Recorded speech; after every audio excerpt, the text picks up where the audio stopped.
ये परिक्रमा इसलिए किया जाता है कि कहाँ से आए थे और कहाँ जाएंगे उसका पता पाने के लिए परिक्रमा कर रहे हैं। धारणा ध्यान समाधि तुम ब्रह्म, मेरा के द्वारा जो जाना जाएगा ब्रह्म। चले गए हमने इतने टाइम में, फिर आए और राउंड लगा के चले गए। उसके बीच में आपको कुछ मिला ही नहीं, कुछ ज्ञान नहीं मिला किसी के। ठीक है, ऐसा नहीं बोलते, आप तो समझ सकते हैं कि साधु तो आज ज्यादा से ज्यादा ढोंगी हो गए हैं। किसी से साधु नहीं ढोंगी हुए हैं, नहीं बता रहे हैं। साधु हो, ऋषि हो, बैरागी हो, महात्मा हो, उदासी हो, सन्यासी हो, गृहस्थ हो, पति हो, पत्नी, ये सब गृहस्थ से आते हैं। ऐसा तो साधु कोई आसमान से टपकता नहीं। ध्यान देना,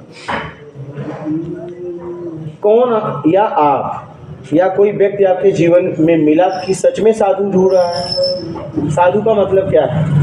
चलिए आप बताइए। मेरे लिए साधु का मीनिंग ये नहीं है कि वो कपड़े कैसा पहनता है। मैं आवरण की बात नहीं कर रहा हूँ, मैं सीधा साधु की साधु का मतलब वो बातें ऐसी हो जो आप उनके यहाँ पास किस लिए जाते हैं? मैं तो वही बता रही हूँ, दो बातें हमको कुछ ज्ञान की। कौन ऐसा आपके जिंदगी में मिला कि साधु के लिए, ज्ञान के लिए आप वहां से चले हो? ओमकारेश्वर से, एकदम ईमानदारी से जवाब देना। आप ओमकारेश्वर से चले हो, ठीक है। कहीं कहीं आप अपने को समझने निकले हो, शांति के लिए, कुछ भी। आपने एक जगह भी पूछा कि कोई ऐसा महात्मा है जो ज्ञान दे रहा है, ऐसा कोई है? कहीं पूछा? इतने व्यवस्था कितनी बार पूछा? आश्रम कितनी बार? आश्रम पूछा? नहीं, वो भी नहीं पूछा। कैसे मिला? ये लोगों के साथ। लेकिन कहीं कहीं निमित्त है ना, ध्यान देना। जब निकले तो अगले आश्रम तक जाने का भाव है ना। बहुत गहराई की बात कर रहा हूँ, ऐसे खोखली जवाब मत दीजिए, एक खोखला जवाब समझ के दीजिए। जब आप निकले तो अगले आश्रम के लिए तैयारी हो जाती है। एक शाम के पहले अगले आश्रम को ढूंढ लेंगे। ये आप चाहे मानो या ना मानो, ये लोग निमित्त है तो ये लोग ढूंढ लेंगे, हमें ढूंढना नहीं है। ध्यान दीजिए, लेकिन कोई तो ढूंढ रहा है। वाया तो ढूंढ रही हो। नहीं ऐसे मांगना है, ट्रस्ट बना के पैसा मांगना है, मांगने का तरीका बदलना है, लेकिन मांग तो रहे हैं। ध्यान दीजिएगा, आप समझ रहे हैं, मांग तो रहे हैं। वाया ढूंढ ले रही हूँ, लेकिन ढूंढ तो रही हूँ, किसी पे निर्भर तो डिपेंड तो हूँ। ध्यान दीजिएगा, अपना डिपेंड उस पर, मैं दूसरे के कंधे पे बंदूक रख के मार रही हूँ। आप समझ रही है? समझिएगा, लेकिन मार तो रही हूँ। ध्यान दीजिएगा, कितनी बार ये लोग, आपके साथ वाले ये लोग या आप कितनी बार पूछे कि कोई ऐसा महात्मा साधु है क्या जो ज्ञान देता है? नहीं, एक बार भी नहीं पूछा। तब बताइए कहाँ, कौन साधु की खोज कर रहा है? शादी नहीं हुई, चलो महात्मा के पास। क्या नहीं, ज्योतिषी के पास। वही नहीं, साधु के पास भी। ठीक है, मैं तो एस्ट्रोलॉजर भी रह चुका हूँ। ठीक है, तो ये इनको जरा बता दीजिए। नहीं, हम ये सब छोड़ दिए हैं, ठीक है। वो जो ऑफिस बताया आपको कौन था उस समय, एस्ट्रोलॉजर। तो इसके बाद शादी नहीं हुई, चलो। कमर में दर्द है तो चलो, पेट में दर्द है तो चलो साधु के हाथ ढूंढो। कोई गुरु बताओ, कोई है क्या साधु? तो जब आप इस तरीके से धनवान बनना है, साधु ढूंढो। आप जब ये सब विवाह नहीं हो रहा है, धनवान बनना है, मेरे बच्चों की बुद्धि नहीं ठीक है, डॉक्टर के यहाँ नहीं जाएंगे, साधु के यहाँ जाएंगे। कोई उपाय बताओ बाबा। जब ये सब कुछ साधु ढूंढोगे तो कैसे साधु मिलेगा? साधु ज्ञान का प्रतीक है। गुरु मतलब अंधकार, रू मतलब प्रकाश, जिसके अंदर अंतरात्मा को प्रकाशित करने की क्षमता है, वो गुरु है। कौन है जो ज्ञान के लिए गुरु खोज रहा है? ये तो सही आपकी जिंदगी में तो अच्छा कैसे मिलेगा? अच्छा, अब क्या हुआ?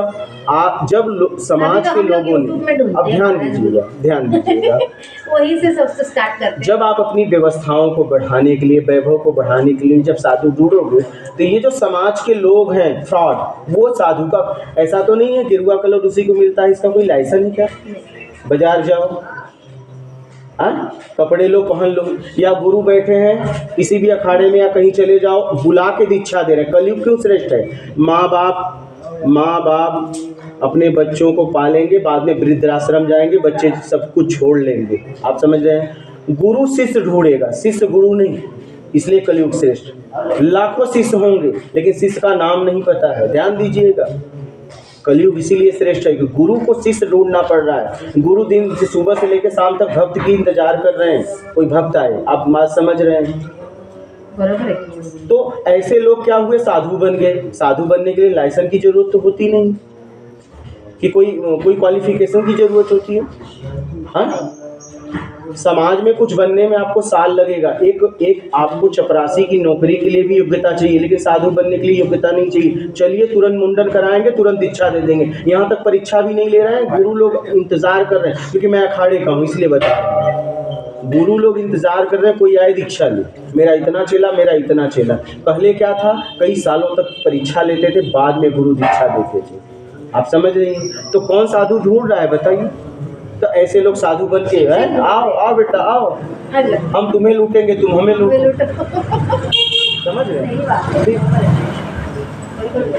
तब किसको साधु चाहिए, किसको गुरु चाहिए? आपके जीवन में इतने लोग, शिक्षक को चाहिए।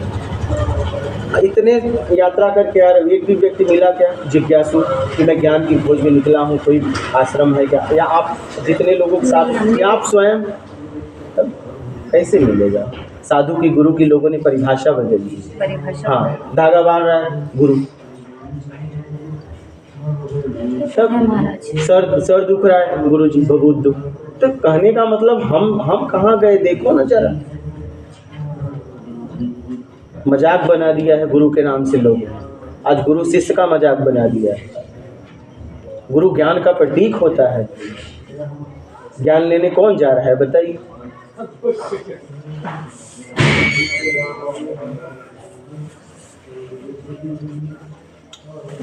फिर अहम भाव को लेके जा रहे हैं। अच्छा, अभी शिष्य निर्णय करते हैं कि गुरु कौन योग्य है कि नहीं, ब्रांडेड है कि नहीं। गुरु निर्णय नहीं कर रहा है मेरे लायक है कि नहीं, शिष्य लोग मिलकर निर्णय करेंगे ये गुरु ठीक है।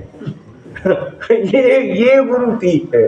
तो जरा सोचिए, कलयुग कितना काम कर रहा है। सही बात। तो जरा सोचिए। आप लोग आराम करिए। देखिए हमारा व्यायाम तो यही करते ही हैं, आखिरी तक बोलते बोलते चले जाएंगे। यही काम ही मिला है, न सोने का टाइम, न जाने का टाइम। जिसको अभी जो भी जिसको लेना है वो ले सकता है, थोड़ा बहुत भी। हाँ, बस मिल लेंगे। अभी ये बात सत्संग हो जाए, फिर आपसे सुन लेंगे, तो कुछ ही देर तो लगेगा।